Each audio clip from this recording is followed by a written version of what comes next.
When I suggested the trip, I was confident I knew what I was getting into. By the time I was fully committed to backpacking in the wilderness of Wyoming, I was unabashedly terrified.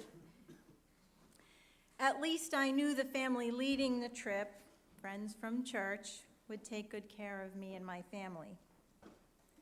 Throughout the extensive planning, they told us what to expect. We were prepared for everything. Well, almost everything. I don't like to complain, but I was not built for the cold. Let me tell you, it gets really cold at night when you're at 10,000 feet. I'm someone who curls up at home on the couch in a down sleeping bag in the summer. And that's after a hot bath. There were no hot baths in the wilderness. When it was time to go to bed, we would all put on all the clothes we had packed and get into our tents, warm from the fire. The hope was that we wouldn't have to get up too many times to empty our bladders before morning. My strategy was to dehydrate myself by ceasing all fluid intake after midday so that I would never have to leave the relative warmth of my sleeping bag. I made the mistake of announcing this to the group, however. Thereafter, I was watched closely and forced to drink. The first night in the tent, when I felt nature's call, I resisted. After some of the longest hours I've spent, when I realized that every bit of body heat I had was being used to keep my bladder from freezing, I left the tent, howled at the cold, did what I had to do, then made the mad dash back. I determined I would not put myself through that again. The next night when I awoke to nature's call, I answered immediately. Only this time when I left the tent, I inadvertently looked up at the night sky. Stop. That's what I did. I stopped, transfixed at the display of stars laid out before me. I forgot, albeit briefly, my discomfort. I forgot everything. I was alone in the world in utter stillness, seeing something I had never seen before. I know that sounds cliche. I've looked up in wonder many times, but this was something completely different. The few constellations even I can identify were completely anonymous in the mass of stars. It looked as though I could reach up and feel the velvety texture of the Milky Way or flick a couple of stars with my fingers. I certainly didn't care that I was cold, not then anyway. And every night thereafter, I spent a few minutes or 30 seconds or so alone with the night sky.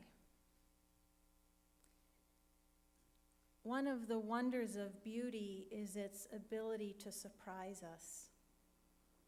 It can take us when we least expect it, transforming an ordinary moment into a holy experience.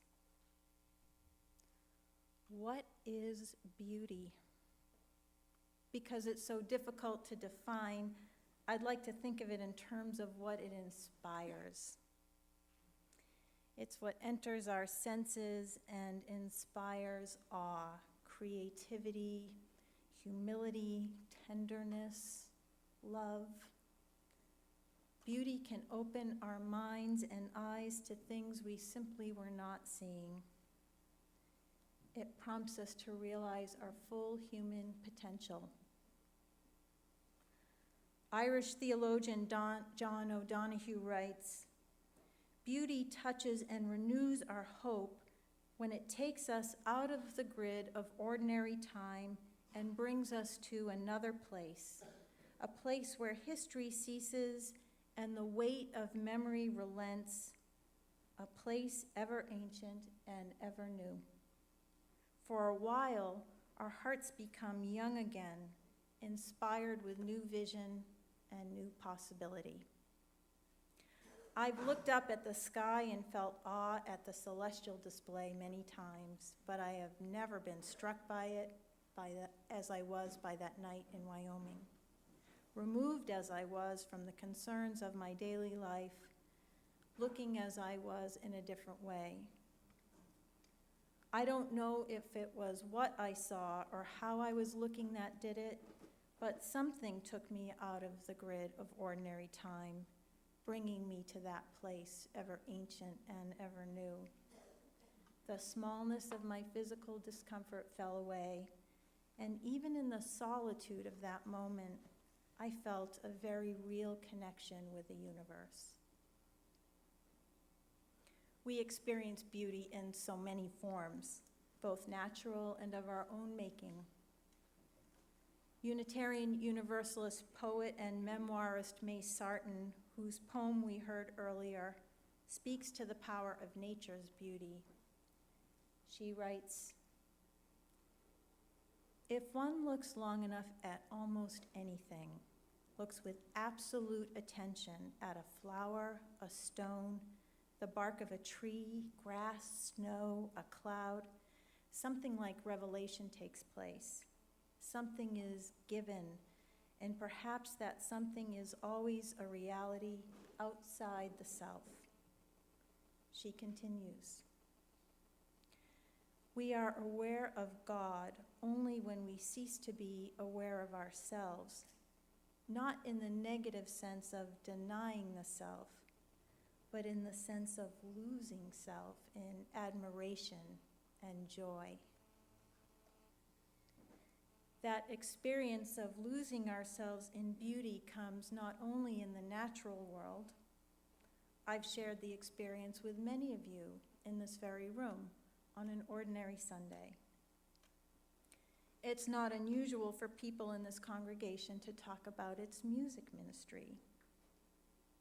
There's no question that for many of us, the choir and other musicians are an essential part of our worship experience.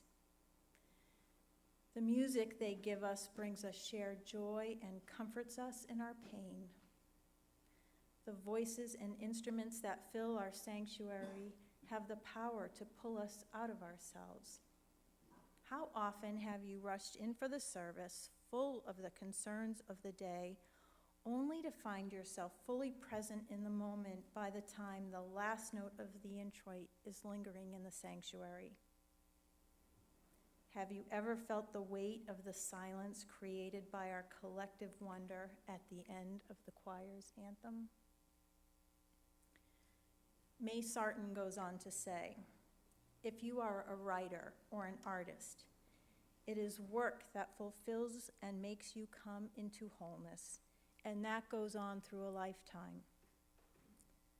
Whatever the wounds that have to heal, the moment of creation assures that all is well, that one is still in tune with the universe, that the inner chaos can be proved and distilled into order and beauty." For many years, I thought I had been cheated of one of life's great gifts because I myself am not an artist. I am not a musician. It came to me slowly that my gift is the ability to hear the music or to see the painting, to feel the tenderness given me. I do not have to be the creator to be open to the beauty, to feel my wounds healed.